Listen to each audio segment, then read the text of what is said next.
Hi, Gary Stearman coming to you from the studios right here at Prophecy Watchers, and in studio with me, one of our favorite people, Bill Koenig. And Bill is a White House correspondent, and he's got a lot to say about what's going on in the Middle East right now. Gary, it's breathtaking. I'm using that word more and more often because it's just things are happening so quickly.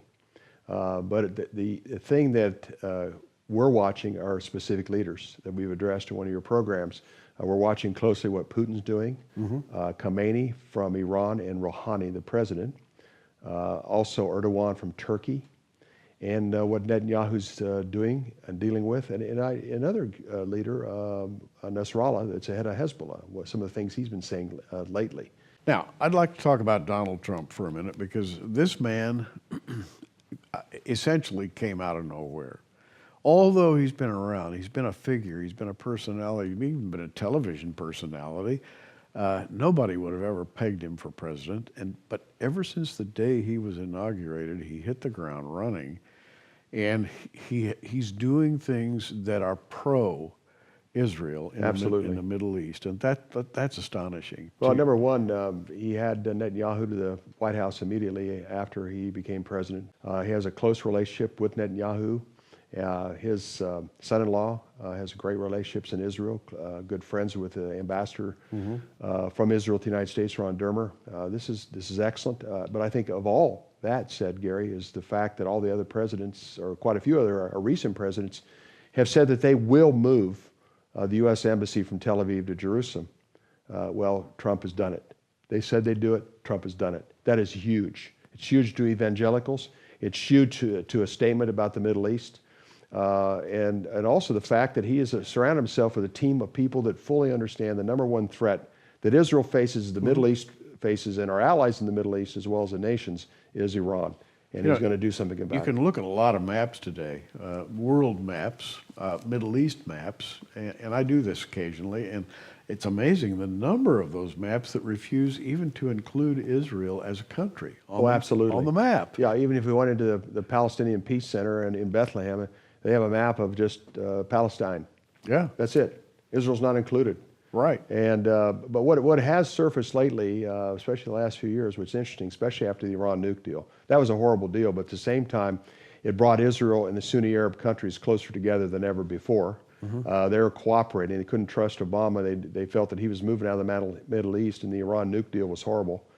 And so now Israel has a closer relationship than ever with the Sunni Arab countries, and the Trump administration has a closer relationship with King Salman, Prince Salman, the leaders of Saudi Arabia, and the leaders of the Sunni Arab countries in the Middle East.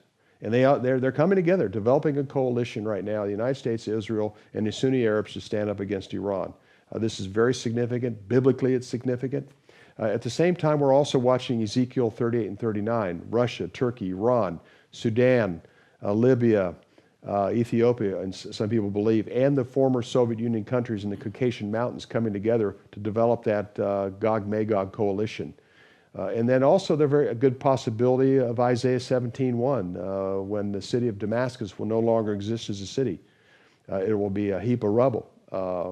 Could happen at any time, whether some of these strategic shots at some of the Iranian facilities around Damascus have been taking place recently. As we speak today, we have Bashar al-Assad somehow involved in another bombing that involves chemical weapons. Right.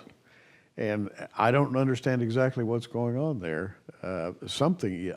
Who will end up with as the highest stakes player in and around Damascus? Oh, it's just, well, number one, Iran is already there. They're very well positioned. Russia, when it looked like the Trump administration is going to respond again, last time they sent 59 cruise missiles into the airport that was dropping those barrel bombs with the chemicals. Yeah. And, Trump is saying, we're going to do something about it. Basically, we're going to do something about this. And we aren't going to put up with this animal boss and the fact that Putin's responsible for backing him or backing his administration. So out of Moscow, just before the program, Gary, they said that they're warning the United States not to respond. Very interesting to say the least. So you have Russia warning the United States, and we at the same time are blaming Putin for the role in this. Well, So I this could get understand very interesting very quickly. those barrel bombs, those chemicals, nerve gas. I don't know what they are for sure, but it's a horrible way to go if you get Oh, it's terrible way to die. It's horrible. And I understand that Russia is the manufacturer of those chemicals, which puts them square in the middle of things. Yeah, so that tension right there, along with President Trump's new National Security Advisor, John Bolton, understands the Russia problem, he understands the Iranian problem, and he tells it like it is.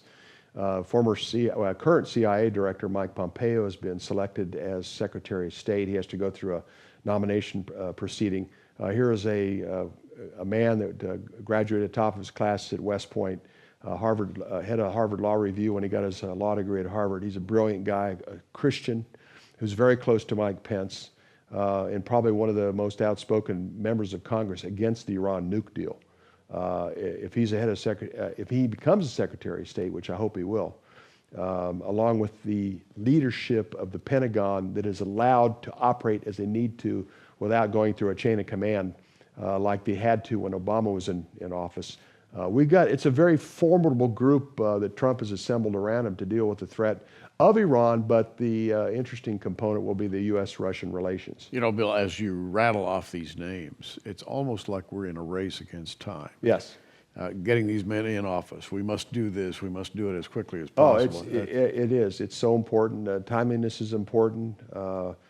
As I shared before, Gary, Iran and Russia are chess players. I mean, these are very smart, three-dimensional players.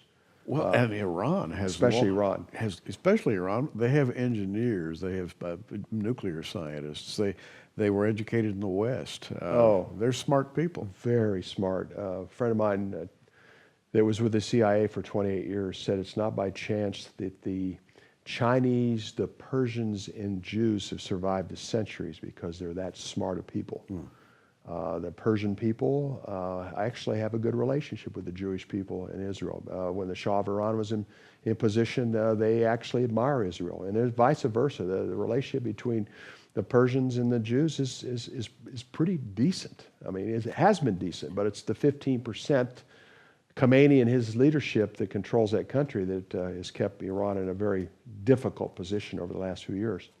I want to get your book and your DVD up here where people can see. I want to remind everybody that Bill has put together a book and a DVD set here they're called Eye to Eye, but what they are is a way of looking at the world that you might not have thought of before.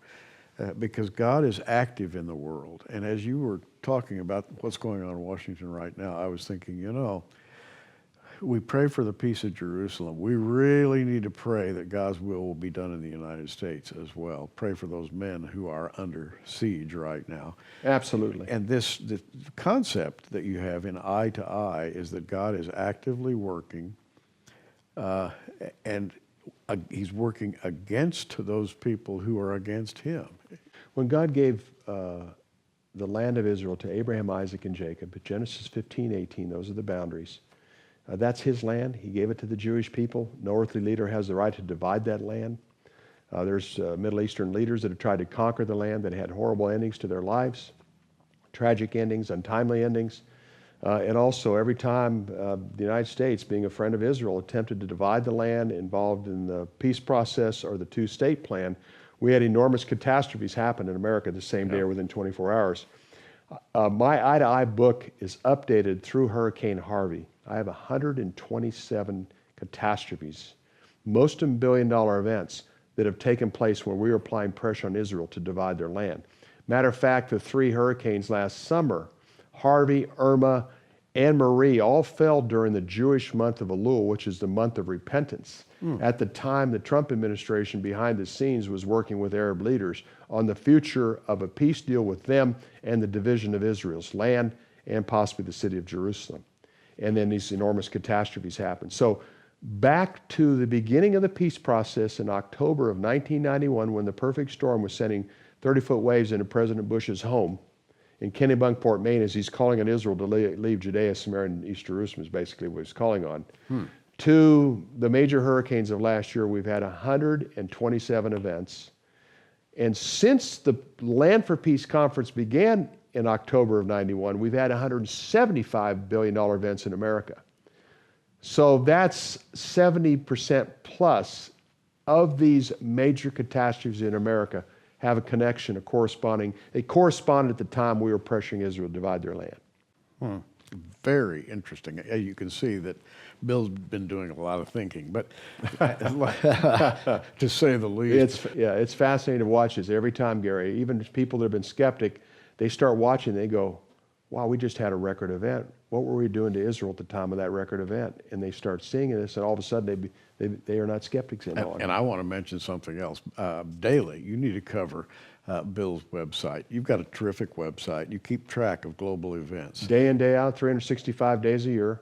World news is biblically relevant. Our address is watch.org. That's WATCH.org. And we put out a weekly news report every Friday. It's a summary of the world events that happened that week that were biblically and prophetically relevant. And I watch. And you watch. And as a prophecy watcher, I watch. Yes, it's, as you know, Gary, it's getting hard to stay up with everything. Listen, things are happening so fast and almost in an alarming way now. That is to say, those of us who have seen what could happen by looking at Bible prophecy almost see the things that were prophesied. Can't set a date, can't say it's going to happen, but boy, does it ever look suspicious. It's aligning. It is aligning. Quickly. Bill, it's always good to have you here. Thank you, Gary. God bless you. And I appreciate what you're doing.